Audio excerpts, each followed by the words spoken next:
السلام علیکم ورحمۃ اللہ وبرکاتہ۔ آج ہم ایک ایسی کہانی سننے جا رہے ہیں جو نہ صرف ہماری تاریخ کی بنیاد ہے بلکہ ہمیں اللہ کی حکمت اور انسان کے مقصد زندگی کو سمجھنے کا گہرا پیغام بھی دیتی ہے۔ یہ کہانی ہے حضرت آدم علیہ السلام کی، جو اللہ کے پہلے نبی اور انسانیت کے والد ہیں۔ آئیں اللہ کے اس عظیم واقعے کا آغاز کرتے ہیں جہاں کائنات کی تخلیق کے بعد انسانیت کی شروعات ہوئی۔ انسانیت کی ابتدا اور اللہ کا پیغام۔ حضرت آدم علیہ السلام کی کہانی انسانیت کی ابتدا کی مکمل تصویر پیش کرتی ہے۔ اللہ تعالیٰ نے زمین و آسمان کی تخلیق کے بعد ارادہ فرمایا کہ زمین پر ایک خلیفہ مقرر کریں۔ فرشتوں نے اللہ سے سوال کیا کہ کیا آپ ایسی مخلوق پیدا کریں گے جو زمین پر فساد کرے گی اور خون بہائے گی؟ اللہ نے جواب دیا کہ میں وہ جانتا ہوں جو تم نہیں جانتے۔ اللہ نے مٹی سے حضرت آدم علیہ السلام کو پیدا کیا اور اپنی روح ان میں پھونکی۔ پھر فرشتوں کے سامنے ان کی برتری ظاہر کرنے کے لیے اشیاء کے نام پوچھے جنہیں صرف حضرت آدم علیہ السلام جانتے تھے، کیونکہ اللہ نے انہیں علم عطا کیا تھا۔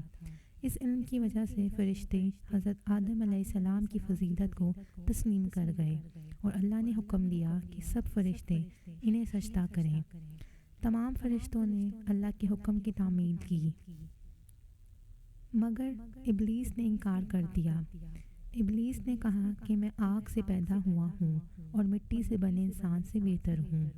اس گستاخی پر اللہ نے ابلیس کو جنت سے نکال دیا اور اسے قیامت تک کے لیے مہلت دی تاکہ وہ انسانوں کو بہکانے کی کوشش کرے۔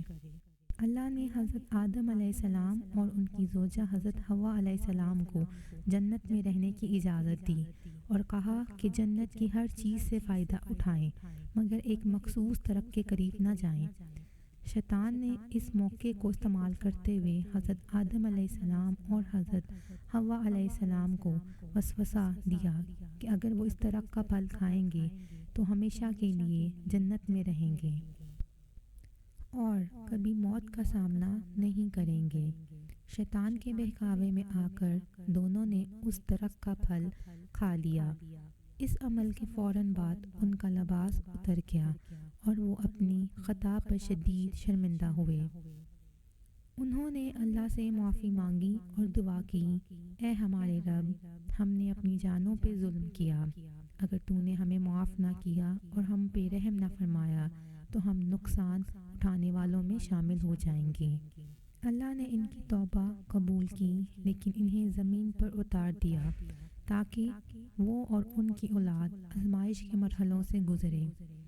حضرت آدم علیہ السلام زمین پر اللہ کی عبادت کرتے رہے اور اپنی اولاد کو نیکی کی تعلیم دی۔ ان کے دو بیٹوں حابیل اور قابیل کے درمیان پیش آنے والے واقعے نے یہ سبق دیا کہ انسان کو اپنی خواہشات پر قابو پانے اور اللہ کے حکم کو ترجیح دینے کی ضرورت ہے۔ حضرت آدم علیہ السلام کی کہانی ہمیں یہ سکھاتی ہے کہ اللہ تعالیٰ توبہ کرنے والوں کو معاف کرتا ہے اور شیطان کے وسوسوں سے بچ کر زندگی گزارنے کا حکم دیتا ہے۔